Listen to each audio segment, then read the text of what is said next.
Praise the Lord. I greet all of you in the precious name of our Lord Jesus Christ. I greet my Lord who gave an opportunity to say the words of God. And I also greet you who are diligently to watch and hear the words of God. Jesus looked at his disciple and said that you are the salt of earth. Please read Matthew chapter 5 verse 13. Ye are the salt of the earth. But if the salt have lost his flavor, wherewith shall it be salted? It is thenceforth good for nothing, but to be cast out and to be trodden under foot of men. You are the salt of earth, but if the salt loses its flavor, how shall it be seasoned? It is then good for nothing, but to be thrown out and trampled underfoot by men. How does salt loses its flavor? When the salt is dissolved in any other element, or when other elements are dissolved in salt, then the salt loses its flavor. Please read Colossians chapter 4 verse 6. Let your speech be always with grace, seasoned with salt, that ye may know how you ought to answer everyone. Let your speech always be with grace, seasoned with salt, that you may know how you ought to answer each one. Let two persons talk with each other, they ought to answer according to their own wills. If they are the sinners, they speak according to their wills. The pastors of nowadays interpret these words incorrectly. Jesus said that your speech is not always seasoned with the salt. What Jesus talked about salt, or the meaning of salt, is that. Please read Lucas chapter 14 verses 25. And there went a great multitude with him, and he turned and said unto them, If any man come to me, and had not his father and mother and wife and children and brethren and sisters, you and his own life also, he cannot be my disciple. And a great multitude went with Jesus Christ. He turned and said to him, If anyone comes to me and does not hate his father, mother, wife, children, brother and sister, yes, his own life also, he cannot be my disciple. And whosoever does not bear his cross and come after me cannot be my disciple.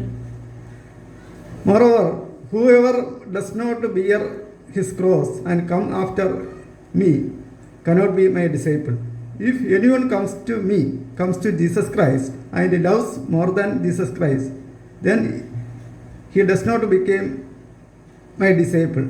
If anybody loves more than Jesus Christ, or more than Jesus Christ means anybody loves his father, mother, brother, children, sister, brother, who does not become my disciple. And moreover, whoever does not bear my cross, this means whoever face the difficulties of their own life and come after me cannot be my disciple. For he put in whatever faces is in our life cannot be my disciple. Jesus said another parable. For which of you intending to build a tower, sitteth not down fast, and counteth the loss, whether he have sufficient to finish it? Lest haply, after he hath laid the foundation, and is not able to finish it, and behold it, begin to mock him, saying, This man began to build, and was not able to finish. Jesus said another parable in Lucas chapter 14 verses 28. It clearly mentioned that, For which of you intending to build a tower or house does not sit down and count the cost, whether he has enough to finish it, lest after he has laid foundation and is not able to finish it, all who see it began to mock him, saying, This man began to build and was not able to build his house. If a person intending to build a house, at first he make a plan, then he has enough money to complete the work, unless the people began to mock him that he is not able to finish his work. Jesus said another parable in Lucas chapter 14 verses 31. Please read. Or what king going to make war against another king sitteth not down first and consulteth whether he be able with 10,000 to meet him that cometh against him with 20,000? Or else, while the other is yet a great way off, he sendeth an embassy and decide the condition of peace.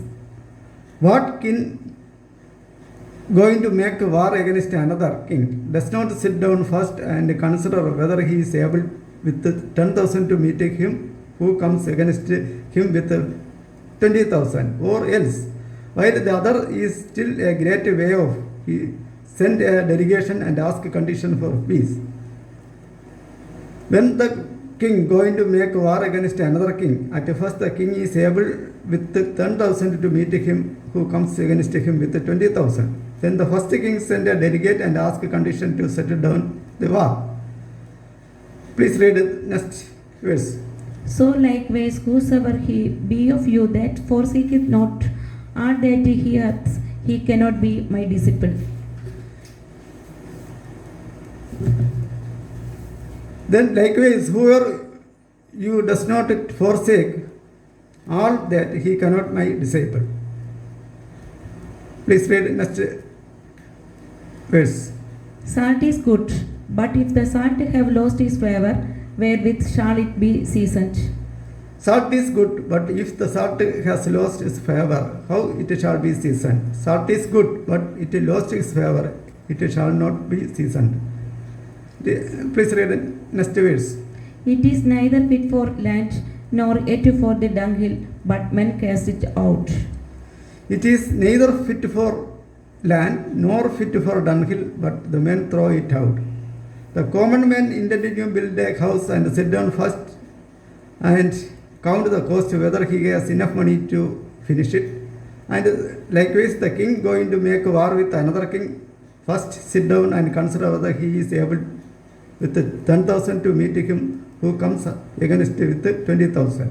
Likewise, the God has certain plans and conditions for their eternity.